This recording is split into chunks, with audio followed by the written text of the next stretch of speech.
De Lisa Bevere, capítulo 3. Dormindo com o inimigo. Quando John e eu éramos recém-casados, discutíamos com frequência. A maioria desses embates verbais ocorria em algum momento depois do jantar, mas antes de irmos para a cama. Em geral, depois de uma dessas discussões acaloradas, eu não me via pronta nem disposta a me acalmar, perdoar e esquecer antes de dormir. Como você talvez já tenha observado, eu tinha um pequeno problema para lidar com a raiva e o perdão.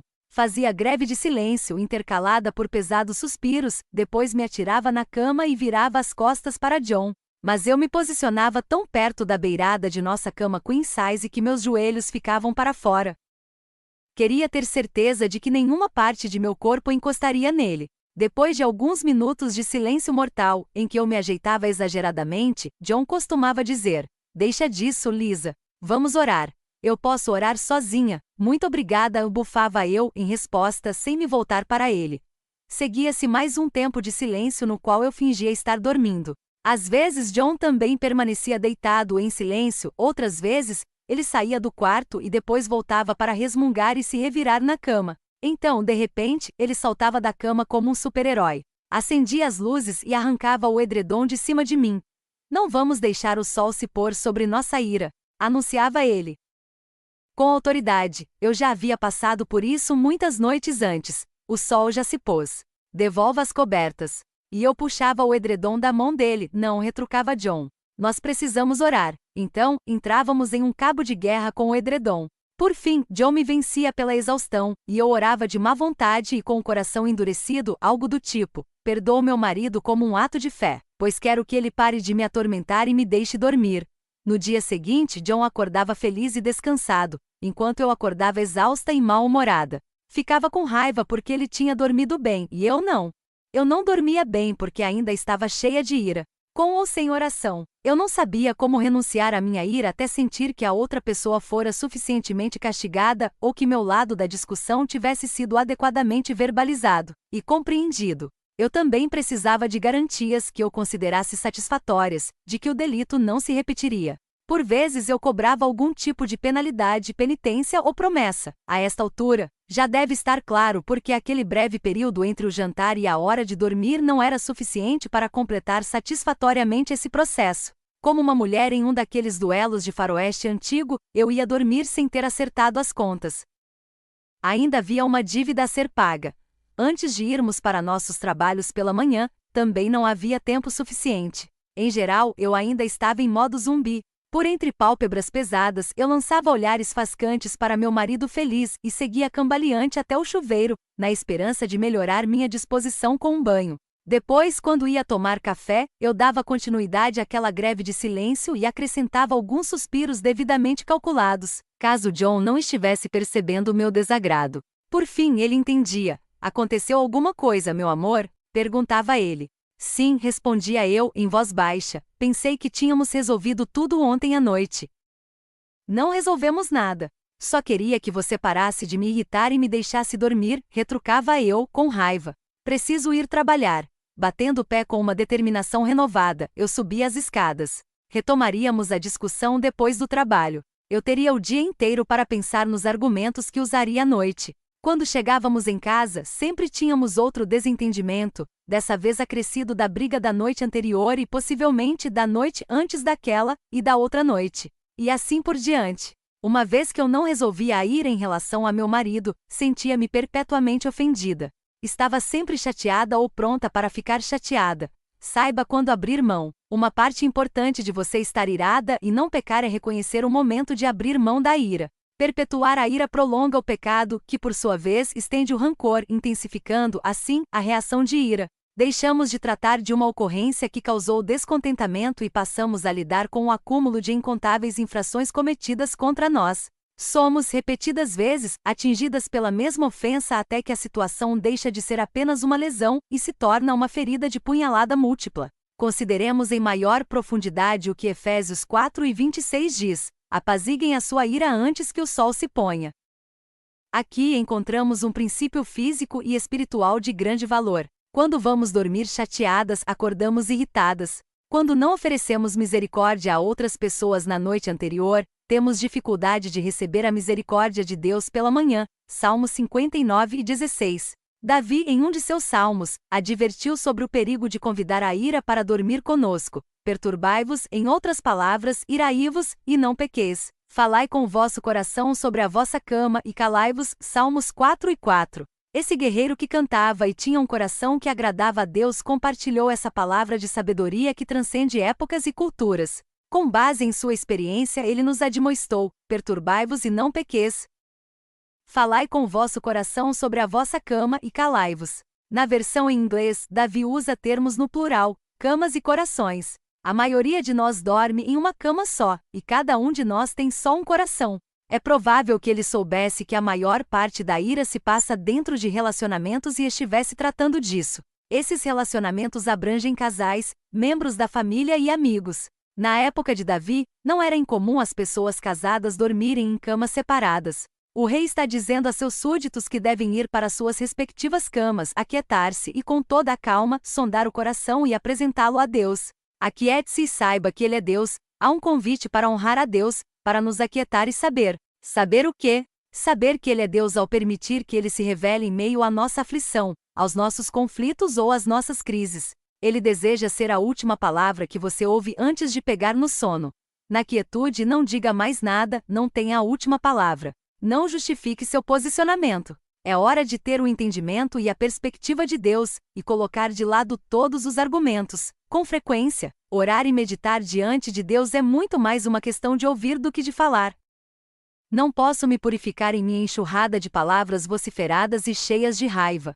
Elas expressam apenas meu lado, minhas justificativas, minhas frustrações. Minha torrente de racionalizações é turbulenta e lamacenta demais para me purificar. Serve apenas para trazer mais sujeira à superfície. É a fonte de água viva, calma, tranquila e profunda que revigora e remove minha culpa e vergonha. Sonhos de ira. Mas e se decidirmos rejeitar o conselho de Davi e recorrer a nosso próprio raciocínio? Nossa frustração e nossa dor são reais e presentes demais para renunciarmos a elas sem antes dormir pelo menos uma noite em sua companhia. Acolhemos a ira e a trazemos para junto do peito, como se fosse um escudo. Ainda que peguemos rapidamente no sono, teremos uma noite de inquietação e tormento, como acontecia comigo, pois quanto mais você se preocupar, mais pesadelos terá, e quanto mais você falar, mais tolices dirá. Eclesiastes 5:3. Em vez de acordarmos limpas, lúcidas e revigoradas, encontraremos a mente pesada em razão de pensamentos sórdidos e irados de todo tipo. É bem possível que os pesadelos da noite anterior nos acompanhem à luz da manhã e talvez nos envolvam em uma mortalha esfarrapada de desânimo ou medo. Tentamos nos desvencilhar dos sonhos, mas em manhãs desse tipo, eles parecem apegar-se tenazmente a nós. Quando John e eu nos casamos, não raro eu acordava com raiva dele por causa de algum sonho que eu tivera durante a noite. Estava convencida de que ele havia participado ativamente e de bom grado do meu pesadelo. E estava quase certa de que ele sabia o que havia feito e voltaria a fazê-lo na vida real assim que tivesse a oportunidade. É claro que eu estava sendo ridícula, mas tudo parecia bem real na opaca luminosidade matinal de meu rancor. Ou talvez sua noite tenha sido tão desprovida de sonhos quanto de descanso. Você dormiu, mas o sono foi leve e agitado. Agora, os vestígios de ira da noite anterior parecem um denso nevoeiro em sua mente, que confundem seus pensamentos. Você se esquece dos pedidos de desculpas e do perdão, lembrando-se apenas da ofensa. À luz da manhã, a situação parece mais assustadora e ofensiva. Não dá para deixar passar. Alguém tem de pagar pelo que fez. Agora você é a vítima, e vítimas não pedem misericórdia, pois estão ocupadas demais exigindo reparação. Recusamos a misericórdia que Deus oferece pela manhã quando acordamos, pois nos sentimos cheias de razão ou vitimadas. Se há uma coisa que aprendi é que preciso de um bocado de misericórdia e, portanto, tenho de oferecer um bocado de misericórdia. Ao voltarmos a Efésios, vemos que Deus tem mais coisas a dizer.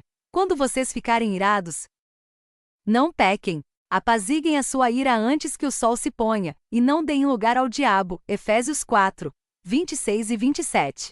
Pecar nos momentos de ira adiando sua resolução permite que o diabo tenha acesso a essa situação ou lhe dá direito de interferir. No comentário de Matthew Henry, encontramos a seguinte observação: que seus ouvidos sejam surdos àqueles que sussurram, contam mentiras e espalham calúnias. Quando estamos sozinhas na cama, cheias de ira, a quem mais daremos atenção? Nossos pensamentos soam alto demais. Impedem-nos de ouvir a voz calma e suave. Percebemos a voz mais agressiva e estridente, aquela que mantém o registro exato das ofensas cometidas contra nós no passado. O acusador de nossos irmãos envia seus mensageiros.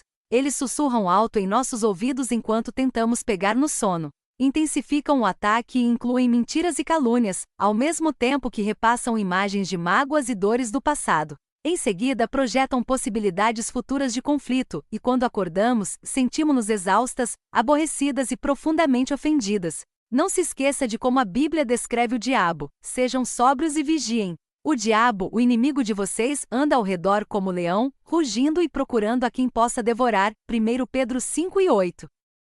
Ele anda ao redor, à procura daqueles que não são sóbrios e vigilantes. Sóbrio é o oposto de embriagado. Uma pessoa embriagada muitas vezes não tem consciência do que está acontecendo à sua volta. Suas percepções e perspectivas ficam embaçadas. Seu tempo de reação é mais lento, e seu raciocínio fica distorcido. Estar vigilante significa prestar atenção, e ficar de sobreaviso implica estar desperta e atenta. Leões costumam caçar durante a noite. O diabo é comparado a um leão que ruge, à procura de alguém para devorar. Claro que ele não entra literalmente em nosso quarto e nos devora fisicamente. Se fosse o caso, faríamos questão de resolver a própria ira antes de encostarmos a cabeça no travesseiro. Não, ele nos consome de outras maneiras mais sutis, maneiras que, embora sejam menos evidentes, não são menos perigosas para nós. Ele devora nossa alegria, nosso descanso, nossa força, bem como nossa saúde, nossos relacionamentos e nossos pensamentos. No lugar do silêncio tranquilo, ele incute o ruído contínuo de acusações. O temor sereno e reverente do Senhor é sobrepujado pelo medo que nos atormenta e nos tortura. Creio que Deus usou a persistência de um leão faminto e o terror que ele causa para ilustrar a determinação e a persistência com que Satanás nos busca. Ele fareja ofensa e ira não resolvida da mesma forma que um leão sente o cheiro do sangue de sua presa. Durma na luz. Talvez jamais compreendamos plenamente aqui na Terra quão importante é obedecer às advertências de Deus. Aqueles que têm obediência semelhante à de uma criança, que não recorrem a longas justificativas, recebem mais autoridade espiritual do que os eruditos que escolhem apoiar-se no próprio entendimento. A obediência protege, mas a sabedoria humana é loucura para Deus. Em comparação com a sabedoria de Deus, a nossa tem a aparência de mera insensatez.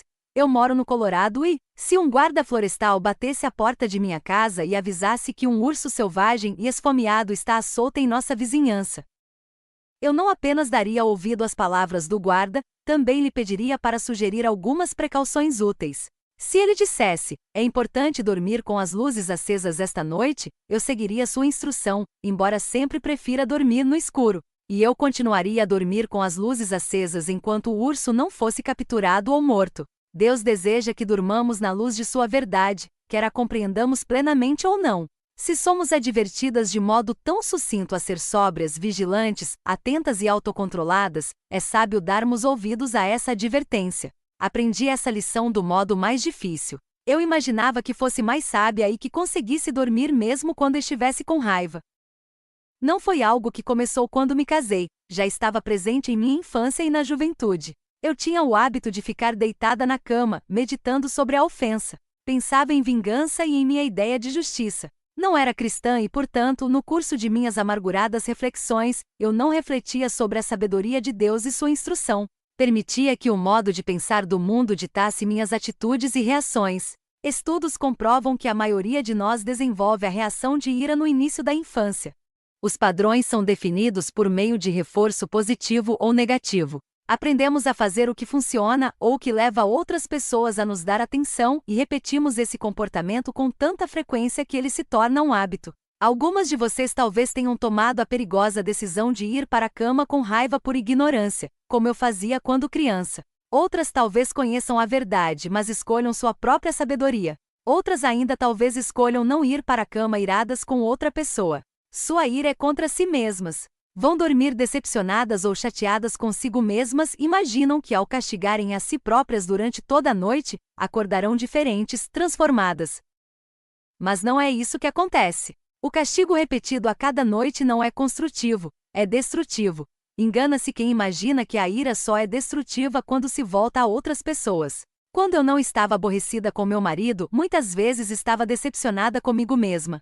Toda noite, quando eu ia para a cama, recitava uma lista mental de tudo que havia feito de errado durante o dia. Eu me condenava com essa lista e me flagelava com a vergonha produzida pela recordação de erros, na tentativa de realizar expiação por minhas infrações. Não estou dizendo que é errado fazer uma retrospectiva do dia e perceber que nos equivocamos ou desejar que tivéssemos agido de forma diferente.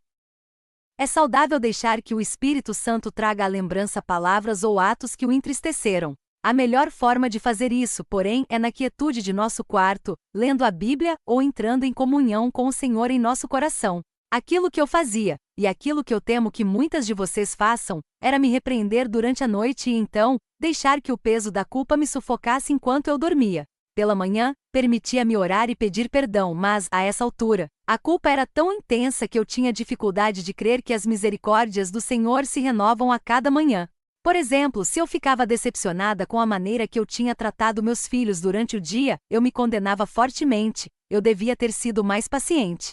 Permitia que a culpa tomasse conta de mim, até que eu me sentisse angustiantemente mal, e, nesse desespero e nesse ódio de mim mesma, eu ia dormir. Tinha esperança de, ao acordar, não estar tão aflita a respeito de minha impaciência e de a cena da noite anterior não se repetir. Em vez disso, porém, eu acordava me sentindo desanimada, fracassada. O peso desses sentimentos era tão grande que parecia insuportável, tornando os desafios do dia ainda mais difíceis. Eu criava as condições ideais para voltar a fracassar. Então, descobri que o ódio e a raiva de mim mesma são destrutivos. Encher-nos de culpa não transforma nossos relacionamentos, nem nosso ser interior. Jesus sabia que a culpa por nossos pecados e falhas era pesada demais para nós e, portanto, Ele a tomou sobre si. Ele deseja que a luz de sua verdade, ou seja, de sua palavra, brilhe sobre nossas falhas. Essa luz cura aquilo que ela revela. Ao nos aproximarmos de Jesus, Ele dissipa as trevas de nossa vida até que se tornem luz. Culpa é escuridão, misericórdia é luz. Os versículos a seguir estão entre meus prediletos. Apresentam uma bela imagem do processo de transformação. A vereda do justo é como a luz da alvorada, que brilha cada vez mais até a plena claridade do dia.